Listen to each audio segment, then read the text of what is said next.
شهر رمضان الذي انزل فيه القرآن۔ بسم اللہ الرحمن الرحیم۔ محترم ناظرین، رمضان کا مقدس مہینہ جاری ہے اور ہم لوگ تراویح کا اہتمام کر رہے ہیں، اور آج تراویح میں انشاءاللہ چھٹا سپارہ پڑھا جائے گا۔ خلاصہ سماعت فرمائیں۔ سورہ نساء جاری ہے، اس میں مسلمانوں کو چند اہم اخلاقی تعلیمات دی گئی ہے، اور یہ تعلیمات دیتے ہوئے فرمایا گیا ہے کہ تم کسی بددیانت کی حمایت صرف اس وجہ سے نہ کرو کہ اس سے تمہارا کسی قسم کا تعلق ہے، یعنی صرف تعلق کی بنیاد پر کسی کی حمایت یا مخالفت نہ ہو، کیونکہ تم یہاں اس کی حمایت اور وکالت کر لو گے لیکن آخرت میں یہ ممکن نہیں ہوگا۔ نمبر 2، چھپ چھپا کر کانا پھوسی کرنا اچھی بات نہیں ہے، البتہ اس کا مقصد صدقہ ہو، خیرات ہو، یا کسی نیک کام کی تلقین کرنا یا لوگوں کے معاملات میں اصلاح کرنا ہو تو پھر یہ اچھی بات ہے۔ نمبر 3، انصاف کے لمبردار بنو اور خدا واسطے کے گواہ بنو، خواہ تمہارا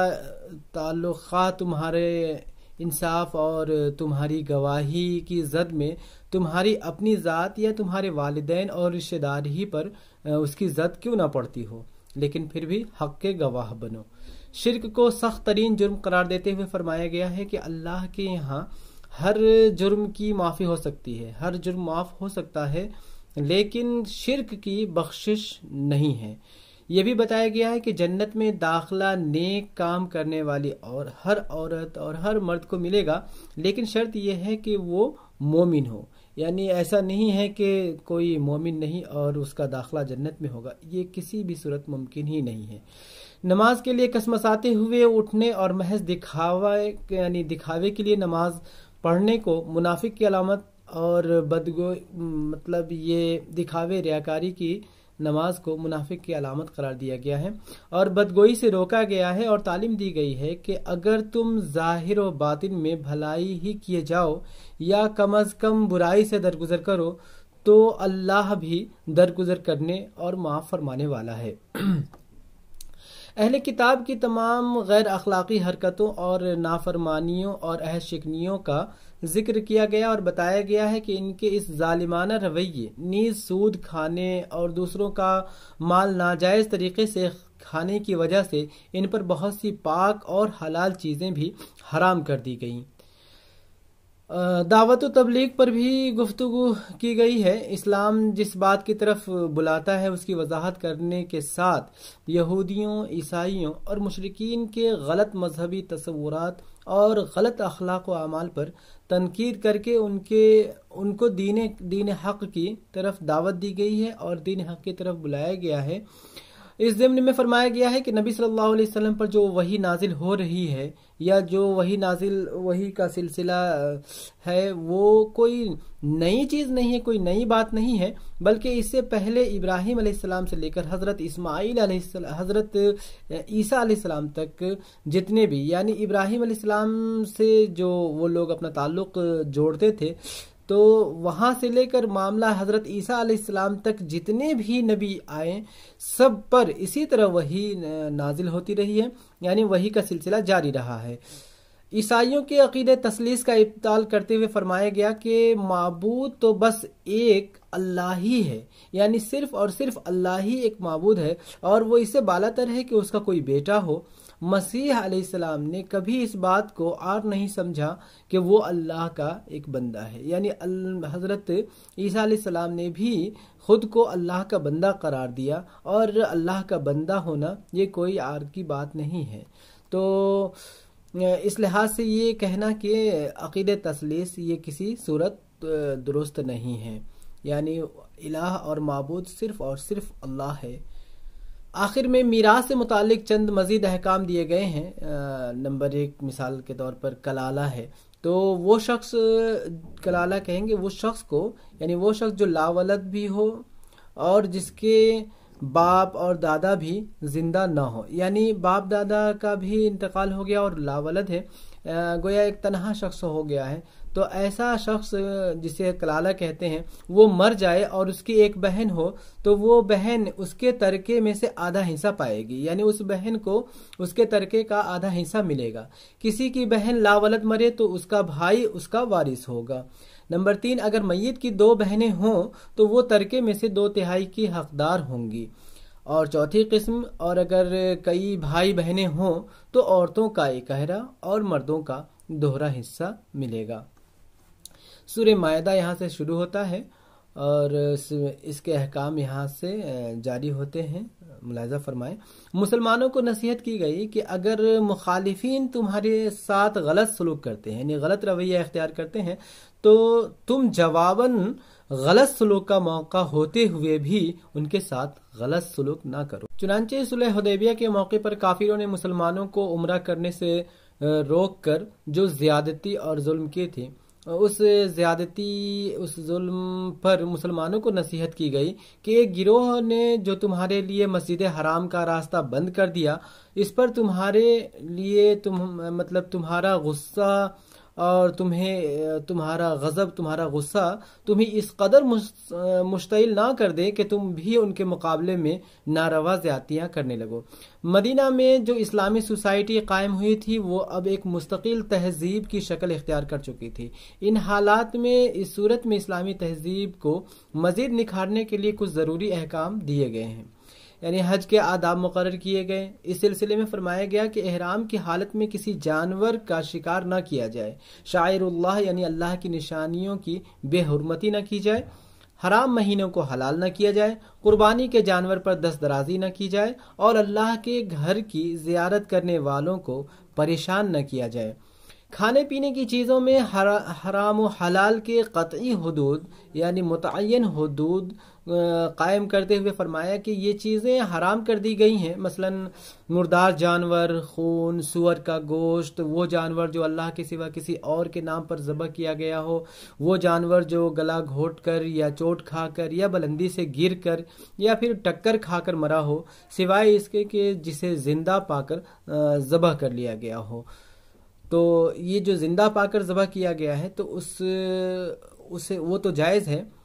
اس کے علاوہ جو صورتیں بتائی گئی ہیں وہ سب حرام ہیں. اس کے ساتھ ہی فرمایا گیا کہ وہ جانور بھی حرام ہی ہوگا جو کسی آستانے پر ذبح کیا جائے، یعنی جسے غیر اللہ کے نام پر اگر کوئی ذبیحہ ہے تو وہ بھی حرام ہے.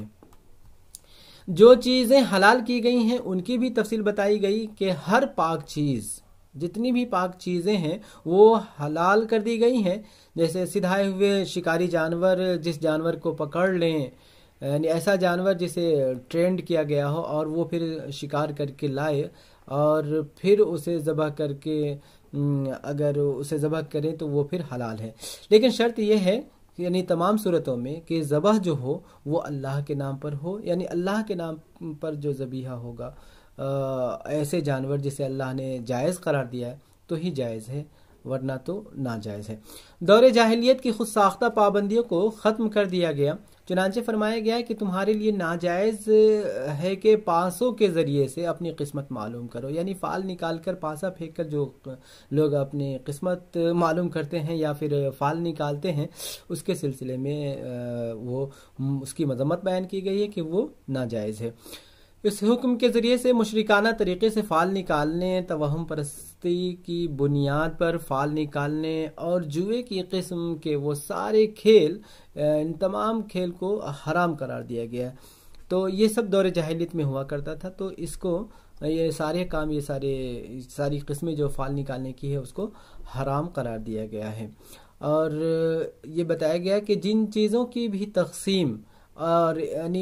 یہ جس میں جو فائدہ ہوتا ہے وہ ان سب چیزوں کی تقسیم اگر اتفاقات کی بنیاد پر ہو جائے تو وہ سب بھی جائز نہیں ہے. مثلا اتفاقی طور پر کوئی بہت مالدار ہو جا رہا ہے ایک دم اچانک سے، جیسے کہتے ہیں لاٹری لگنا، تو یہ سب بھی جائز نہیں ہے، ایسے کھیل بھی جائز نہیں ہے. اہل کتاب یعنی یہود و نصارہ کا کھانا حلال کر دیا گیا. اسی طرح اہل کتاب کی عورتوں سے نکاح کو حلال کر دیا گیا. نماز کے لیے وضو کو ضروری قرار دیا گیا اور فرمایا گیا کہ منہ کو دھویا جائے، کہنیوں تک ہاتھ دھوئے جائیں اور سر کا مسح کیا جائے اور ٹخنوں تک پیر دھوئے جائیں. گویا یہ وضو کا طریقہ ہے جو قرآن میں بیان کیا گیا ہے. تو ایسی صورت میں ہمیں اس کا اہتمام کرنا چاہیے کہ کوئی جو فرض ہے وہ ساقط نہ ہو، ورنہ وضو اگر ہمارا مکمل نہیں ہے تو پھر نماز بھی مکمل نہیں ہوگی۔ تیمم کے سلسلے میں فرمایا گیا ہے کہ پانی نہ ملے، یعنی اگر تیمم کی ضرورت مطلب وضو کی ضرورت ہے اور پانی نہیں ہے تو تیمم کے لیے فرمایا گیا کہ پاک مٹی لیں، اس پر ہاتھ مار کر اپنے منہ اور چہرے پر پھیر لیں۔ فرمایا گیا کہ یہ احکام جو کچھ بھی ابھی بیان کیے جا رہے ہیں، یہ احکام تم پر زندگی کو تنگ کرنے کے لیے نہیں دیے گئے ہیں، بلکہ ان کے ذریعے سے اللہ تعالیٰ اپنی نعمتیں تم پر تمام کر دینا چاہتا ہے۔ راستے پر قائم رہنے اور انصاف کی گواہی دینے کی تلقین کی گئی ہے، اور فرمایا گیا ہے کہ کسی گروہ کی دشمنی میں انصاف سے نہ پھر جانا، یعنی ایسا نہیں ہو کہ محض کسی سے دشمنی ہے تو اب انصاف کا دامن ہی چھوڑ دیا جائے، مطلب انصاف سے کام نہ لیا جائے، محض دشمنی کے بنیاد پر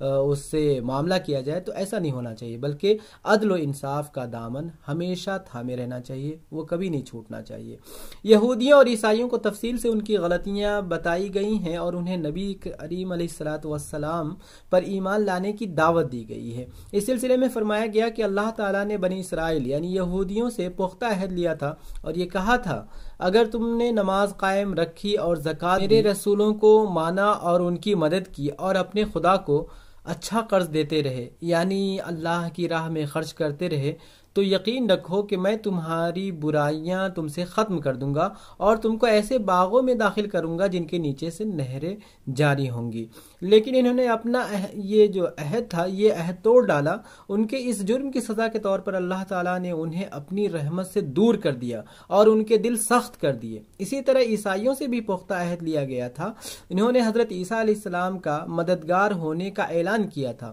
لیکن وہ بھی اپنے عہد کو بھول گئے۔ چنانچہ ان کی اس جرم کی سزا اس طرح دی گئی کہ قیامت تک کے لیے ان کے درمیان دشمنی اور آپسی بغض و نفرت کا بیج بو دیا گیا۔ اس بیان کے ذریعے دراصل مسلمانوں کو یہ نصیحت کی گئی ہے کہ وہ اللہ سے کیے ہوئے اپنے عہد کو نہ توڑیں اور یہود و نصارہ کے نقش قدم پر چل کر خود کو اسی انجام کا، اسی عاقبت کا، اسی انجام کا مستحق نہ بنائیں جس کے اہل کتاب مستحق ہوئے۔